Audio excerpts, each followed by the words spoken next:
Hello everyone, my name is Chirag Shukla. I'm a neurologist at Capital Health System in Pennington, New Jersey. Today I'm here to give you a talk about Parkinson's disease. If you have any further question after the talk about Parkinson's disease, call 908-474-8600 is the Linden Recreational Center. So let's just jump in. What is a Parkinson's disease? What is the definition of Parkinson's disease? So the Parkinson's disease is called progressive neurodegenerative disease where the dopamine-contained neurons in substantia nigra dies down. So let's elaborate a little bit more. Progressive means as time goes on, the disease, the symptom severity goes up. Other word, the symptoms escalate actually. So that's called progressive. Neurodegenerative, it means that the cells, the brain cells dies down, degenerated dies down. And which cells we're talking about is called dopamine containing neurons dies down. And where they are located in substantia nigra in basal ganglia circuit board. So how common is this Parkinson's disease? Well, let me give you some statistic. On average, about 600,000 to 1.1 million people have Parkinson's disease in this country. Approximately about 60,000 new diagnoses of Parkinson's disease every year in the United States. So it's rather common neurological disease. Matter of fact, it's the second most common neurodegenerative disease right after Alzheimer's disease. What are the causes of Parkinson's disease? Most common cause of Parkinson's disease is idiopathic. It means that we don't know the cause. Hopefully down the road we might get more information. But this time we don't know, it's called idiopathic. Second common cause we call as a genetic cause.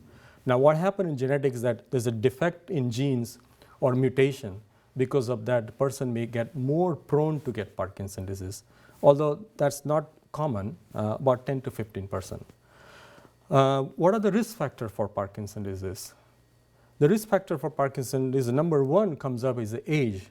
This is a disease of old. So as we grow older, more chance of getting Parkinson's disease.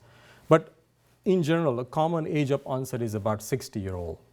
You can see in 50s, but in general is about 60 and up actually.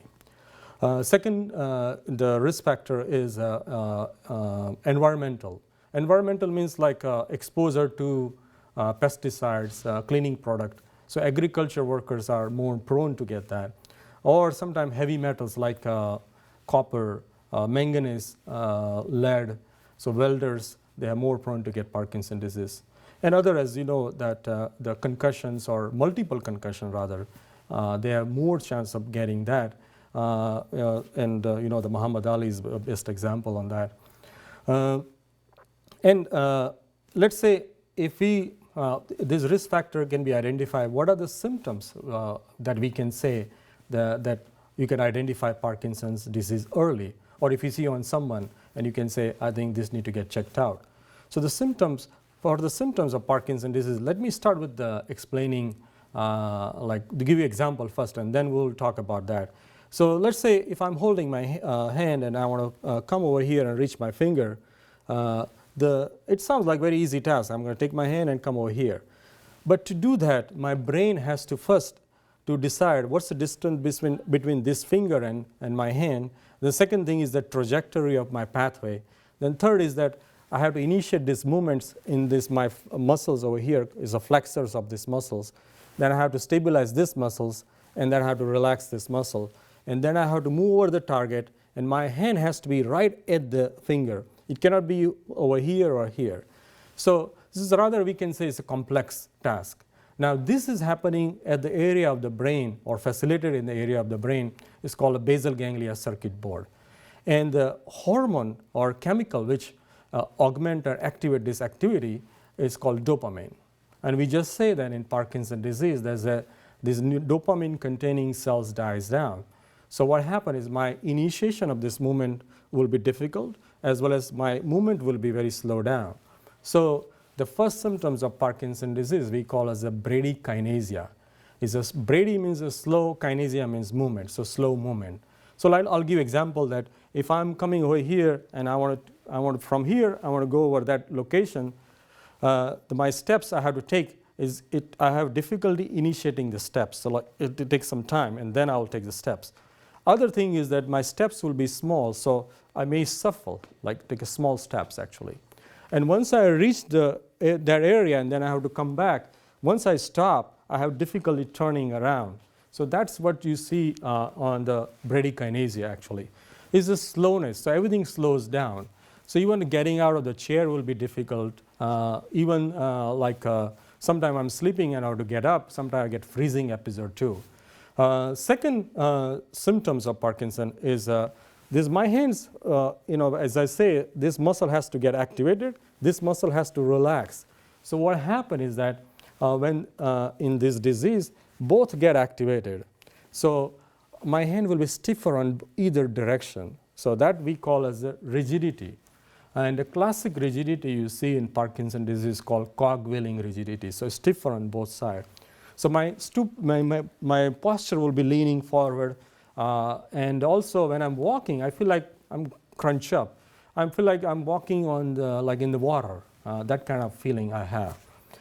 Third symptoms of the Parkinson disease is tremor, the shaking. Now, the classic tremor you see in Parkinson disease is a resting tremor. So when I'm at the rest, I have this tremor present. And the tremor typically is the spin rolling, so hand goes like this. So if I'm standing here on the rest, my hand goes like this. That's the way the tremor goes. It's called pin rolling tremors. And when I'm reaching the target, it will be also having these tremors like that. So it's called action tremor. Typically, the frequency is about 3 to 5 hertz actually. Is tremors and all other symptoms can be starting in one side of the body or arm or leg and then progress to the other areas. The fourth symptoms, as disease progressed, you get is called postural instability. So when I'm walking, I feel like I'm going to fall down, that kind of feeling I have. And also when I'm walking and something comes in the way, I may almost trip actually. It's called motor phenomena. So those are the four things: bradykinesia, tremor, rigidity, postural instability. These motor symptoms we call as Parkinsonism. So Parkinsonism originally observed, these symptoms were originally observed by the British doctor named James Parkinson. And that's why this name came up, Parkinson disease.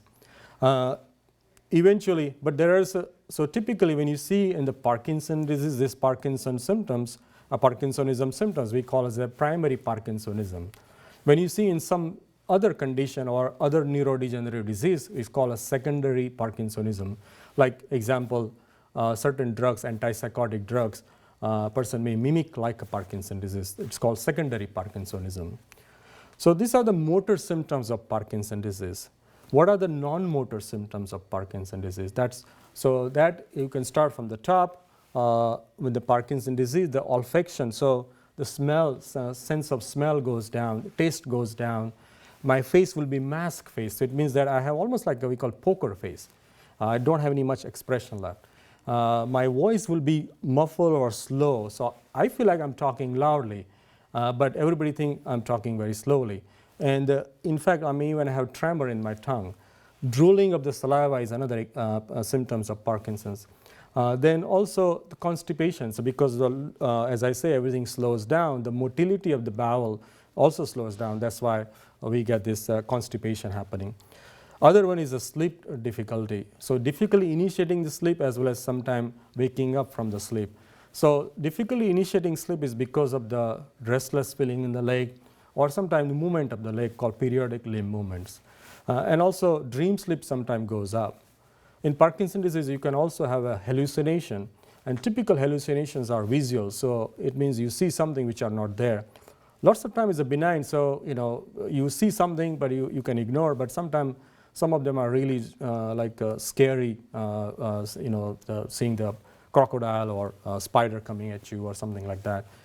Other one is because this basal ganglia circuit board connecting to the top part of the brain, which is the frontal lobe. So you get this dysfunction of that. So apathy or lack of interest, lack of motivation, sometimes also feel like executive function, poor decision making, poor planning possible with that. Person, because of all these things, sometimes also feeling depression also. So these are we call a non-motor symptoms of Parkinson's disease. So let's say based on the history and physical, you think is Parkinson's disease happening, what are the diagnostic tests for this Parkinson's disease? So as an example, if I have a heart attack, I do EKG or blood test to confirm that, or if I have pneumonia, I do chest X-ray and confirm that. But for the Parkinson, this is all clinical, so it's a history and physical. There's no diagnostic test to confirm Parkinson's disease. But let's say if somebody has a focal symptoms, it's reasonable to do imaging of the brain to make sure there's not a stroke or something like that, because the treatment is different. Or also look for enlarged cavity like normal pressure hydrocephalus, because the treatment can be much different with that. If you're suspecting heavy metals, then do certain testing for that. But in general, the Parkinson is a clinical diagnosis. Once you diagnose Parkinson's disease, what are the treatment for Parkinson's disease? The treatment of Parkinson's disease is usually divided into pharmacological treatment and non-pharmacological treatment. So the non-pharmacological treatment is typically is exercise and the diet. And exercise is the most important. The exercise I usually recommend is to do stretching exercise. And stretching means like stretching your joints and as well as stretching your muscles. And if you make as a routine morning, evening, that almost work like a medication. In fact, in the early Parkinson's, the exercise is very crucial actually, and later on too. But the stretching is the key. Other exercise you can do, it's a balanced type of exercise. So like example, Tai Chi or like dancing or yoga. In fact, most of the medical center have this support group and they offer that. Sometime I also heard that in YMCA they offer that. You can go to YouTube and you can look up those exercises and you can do it.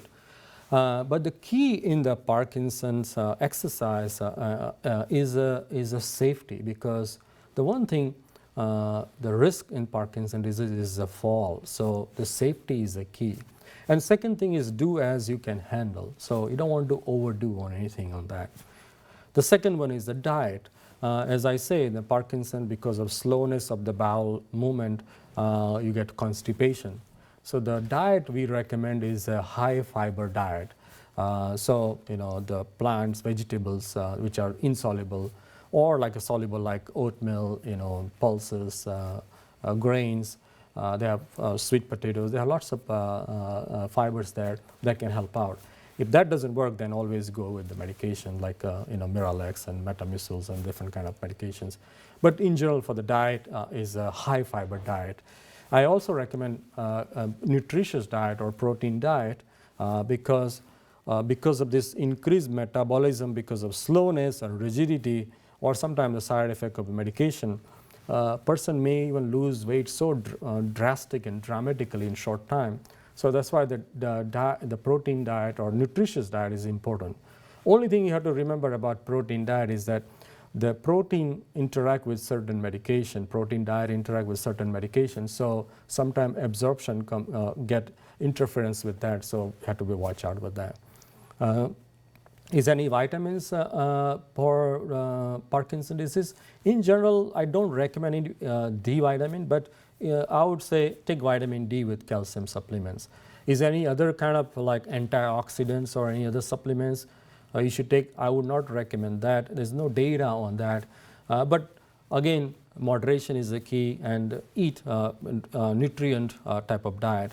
You don't have to overdo about drinking water also, because sometimes that can be very difficult to go to bathroom frequently and if you have slowness of the movement.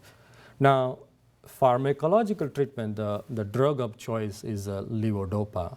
So as we say in Parkinson's disease, there's a brain get this dopamine cells get depleted, so or degenerated. So what happens is that if we somehow raise that dopamine in that basal ganglia circuit, then symptom will go down. So this levodopa, carbidopa is a drug, it's called Sinemet, is a first line of drug of choice actually for Parkinson's disease.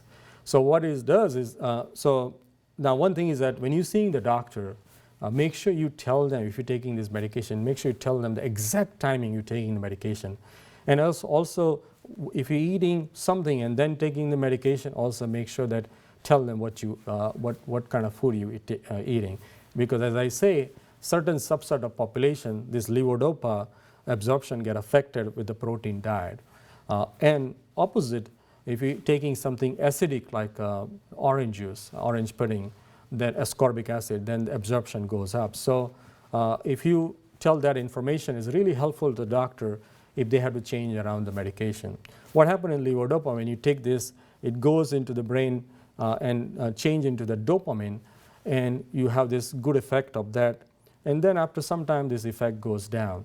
When in good effect is there, sometimes it gets too much, and the body get these movements called dyskinesia, and we call as the on phenomena. Not the side effect, but even you have good time, that's called on phenomena. And when the effect of the levodopa goes away, and you start feeling the same symptoms coming back again, that's called as the off phenomena. So on and off phenomena. Now, when you're telling the doctor exact timing, it's really help out them to how to adjust those medication. So the first drug is levodopa carbidopa. The second one, this dopamine hormone or chemical acting on the receptor, so it stimulates the receptor. That's how it activates the channel pathways of that basal ganglia circuit. So if I give somebody the dopamine agonist or receptor agonist, then will be also helpful. The drug of choice on those things are Requip or Rapinilol or Pramipexole or Mirapex. That's the first line of those medications can be given. Other ones, if I somehow keep the dopamine stay in that area for longer, or like prevent the degradation for short time, then the dopamine stay in the basal ganglia longer time, and that's also helpful. So the drug like Aldepril or Azilect also can be helpful. As I say in the levodopa, when you're taking that, sometimes you have these movements called dyskinesia type movements, and sometimes it's okay, but it get too much sometimes. So when that happen, the drug sometimes help out is a drug called amantadine, which helping with for this dyskinesia type movements actually. Parkinson disease is the cells as degenerated. As time goes on, the disease we talk about is escalates, a progressive disease. So after some time, there's a chance that medication may not be as effective, or medication having more side effects. So if that's the case, is any other option? That other option is brain surgery. Now, what is brain surgery? Is a stimulation of that basal ganglia circuit or inhibition of certain path of the circuit, and that's called deep brain stimulation. So that is the one option is that. With that advantage is that you can minimize the use of medication and also minimize the side effect of the medication. So the deep brain stimulation is another option. Usually it's provided at comprehensive movement disorder centers. Now, again, with all of them, it's the biggest thing to be watch out when Parkinson's disease is the safety. So falling, always be watch out for that. Other is to swallowing, because the reason people having a problem is because of the swallowing causing the aspiration, and that can create a problem. So always watch out for that, and stay hydrated so you don't get infection, because Parkinson's disease or even medication side effects sometimes get increased with dehydration, infection, trauma. So watch out for that. So in the summary, I would say Parkinson is a progressive neurodegenerative disease. It's a classic triad of the symptoms are bradykinesia, rigidity, and tremor. It's a clinical diagnosis. The drug of choice, pharmacological drug of choice is the levodopa, but exercise is the crucial, and surgery is also an option available. And I will end that. Thank you.